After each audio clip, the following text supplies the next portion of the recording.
साकार रूपम परमात्मना है आत्मस्थितं तत्तव दर्शनं श्री आनंद सिंधो स्मरणं तदीशा मधुरोपदेशं शन्ते दयालु चरणारविंदे कोटिः प्रणाम बद्धा जलभ्यो इव प्रार्थनैषा वरदाय कहयत हस्तत्वदीया शीर्षा सदैव दृष्टि कृपालु शीर्षा सदैव दृष्टि कृपालु। मेरे प्यारे गुरुमुखों, मनुष्य जीवन एक ऐसा अनमोल जीवन है जिसकी महिमा संतों महापुरुषों ने बहुत ऊंची कही है और सभी शास्त्र तथा ग्रंथ भी मानुष जन्म अथवा मनुष्य शरीर की बड़ाई का बार बार वर्णन करते हैं। इसकी महिमा इतनी अधिक क्यों कही गई है? इसीलिए कि मनुष्य में वो बुद्धि और विचार शक्ति है जिससे वो सत असत का निर्णय कर सकता है, असलियत की पहचान कर सकता है और सत असत में विवेक करके सत्य वस्तु को प्राप्त करने की क्षमता भी रखता है। ये मनुष्य वास्तव में सुख स्वरूप तथा आनंद स्वरूप है और सच्चे सुख सच्चे आनंद को प्राप्त करने की सामर्थ्य भी रखता है और अधिकार भी रखता है। अन्य योनियों को न तो ये अधिकार है और न ही उन्हें ये बड़ाई हासिल है। अब विचार किया जाए कि महापुरुषों, शास्त्रों और ग्रंथों ने तो मानुष तन की इतनी अधिक महिमा और बड़ाई की है, उसे सच्चे सुख और सच्चे आनंद का भंडार बताया है, मगर जरा संसार में नज़र घुमाकर देखा जाए तो आम संसारी मनुष्य किस हालत में अपनी ज़िंदगी गुजार रहा है? वे सुखी हैं अथवा दुखी हैं? उत्तर यही मिलता है कि आमतौर पर मनुष्य संसार में दुखी ही रहता है। ये कितने अफसोस की बात है कि ऐसा अनमोल और श्रेष्ठ तन पाकर तथा सुख स्वरूप एवं आनंद स्वरूप होता हुआ भी मनुष्य सदैव दुखी और परेशान रहता है, हमेशा चिंता कल्पना और शोक का शिकार बना रहता है। प्रश्न उठता है कि सुख स्वरूप और आनंद स्वरूप होते हुए भी जीव संसार में दुखी क्यों है? वो दुखी जीवन क्यों व्यतीत करता है? इसका कारण यह है कि जीव के कर्म ही उल्टे हैं और ये तो निश्चित ही है कि जैसे कर्म होंगे वैसा ही उसका जीवन भी बनेगा। कुदरत ने तो मनुष्य को विवेक, बुद्धि और विचार शक्ति इसीलिए बख्शी है जिससे वो सत असत की परख कर सके और असत को त्याग कर सत्य वस्तु को ग्रहण करें। मगर उसकी बुद्धि जब उल्टे मार्ग पर चलने लगी तो वही मनुष्य के लिए दुख का कारण बन गई। कुछ कुसंगत के कारण और कुछ माया के पदार्थों में बुद्धि आसक्त होने के कारण माया मोह के आवरण बुद्धि पर चढ़ गए, जिस कारण से मनुष्य असलियत की पहचान नहीं कर सकता। अपने अंदर सुख शांति का भंडार रखते हुए भी मनुष्य दुखी है और उसे चिंता कल्पना और गम आदि ने घेर रखा है।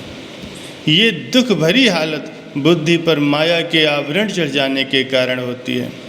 मिसाल के तौर पर एक लालटेन जल रही है, अगर उसकी चिमनी पर मैल अथवा काली चढ़ी होगी तो लालटेन की रोशनी मालूम नहीं पड़ती। अब लालटेन जलती हुई भी है और रोशनी नहीं दे रही। इसका कारण ये नहीं है कि उसमें रोशनी नहीं है, नहीं, रोशनी तो उसमें है, लेकिन शीशे पर मैल अथवा कालिक चढ़ चुकी है। उसकी चिमनी सफाई की मोहताज है। उसे साफ करने या दूसरे शब्दों में कहें तो उसके ऊपर चढ़े हुए कालिक के दूर करने की ज़रूरत है। जब तक कालिक की तह दूर नहीं होगी तब तक लालटेन में रोशनी होते हुए भी अंधेरा रहेगा। यही हालत मनुष्य की है कि बुद्धि पर माया मोह की आसक्ति के गहरे पर्दे ही चढ़ चुके हैं। इसीलिए वो आनंद स्वरूप और सुख स्वरूप होता हुआ भी दुखी दिखाई पड़ता है। अब उसको करना क्या चाहिए?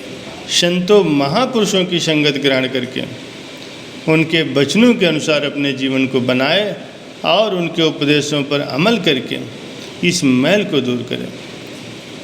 वृत्ति चूँकि 24 घंटे माया के विचारों के साथ टकराती रहती, इसीलिए उसी के संस्कार उसमें जमा होते रहते हैं। लालटेन के शीशे पर मैल क्यों चढ़ी? इसीलिए कि उसकी हालत की तरफ ध्यान नहीं दिया गया, उसे ऐसी हालत में रहने दिया गया कि उस पर मैल या कालिमा चढ़ती रहे। इसी प्रकार वृत्ति में भी माया के मलिन संस्कार जमा होते रहते हैं और जन्मों से जमा हो भी रहे हैं।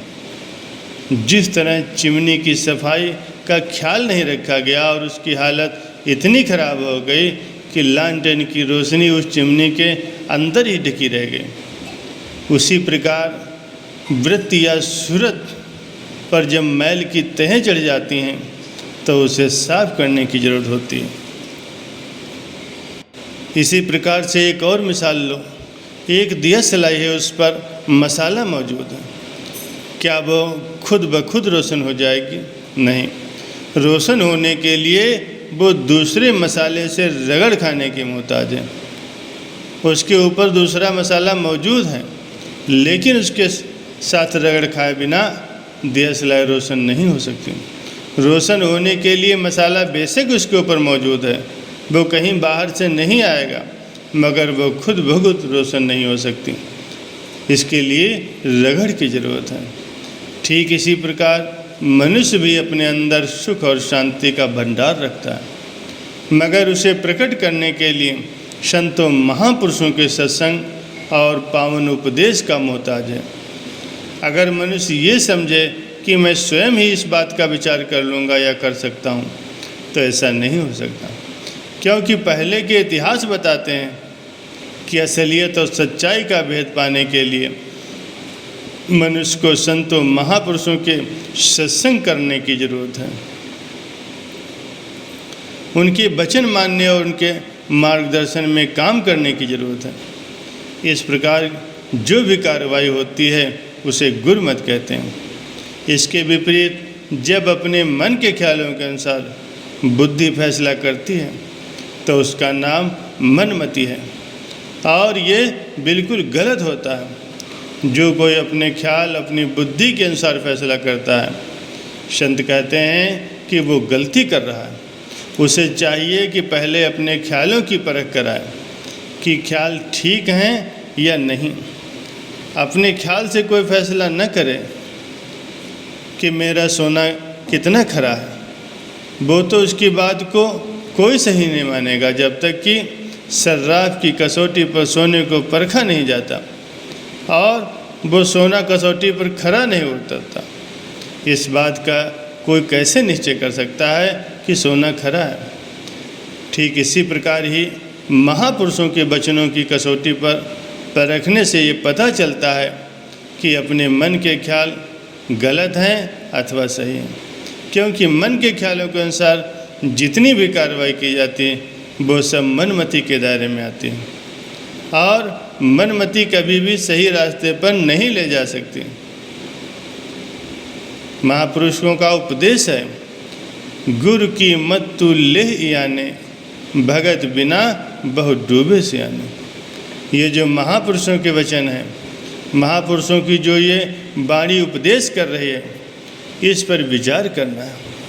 महापुरुष फरमा रहे हैं कि भक्ति की प्राप्ति के लिए गुरुमति को धारण करने की जरूरत है। संसार के किसी मामले को अगर तय करना हो तो जो फैसला मनुष्य अपनी समझ अपने ख्याल से करे, क्या वो सही माना जाएगा? नहीं, बल्कि जो कोर्ट का फैसला होगा अथवा सरकार के कानून के मुताबिक जो फैसला होगा वही ठीक माना जाएगा। इसी प्रकार ही परमार्थिक दृष्टि से महापुरुषों के फैसले ही सही हैं, क्योंकि वे धुर के फैसले होते हैं। आम संसारी मनुष्य की बुद्धि से किया गया फैसला हरगिज़ ठीक नहीं हो सकता।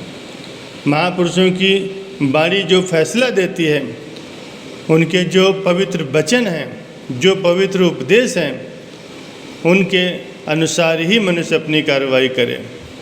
इससे उसका लोक भी सुखपूर्वक व्यतीत होगा और उसका परलोक भी संवर जाएगा।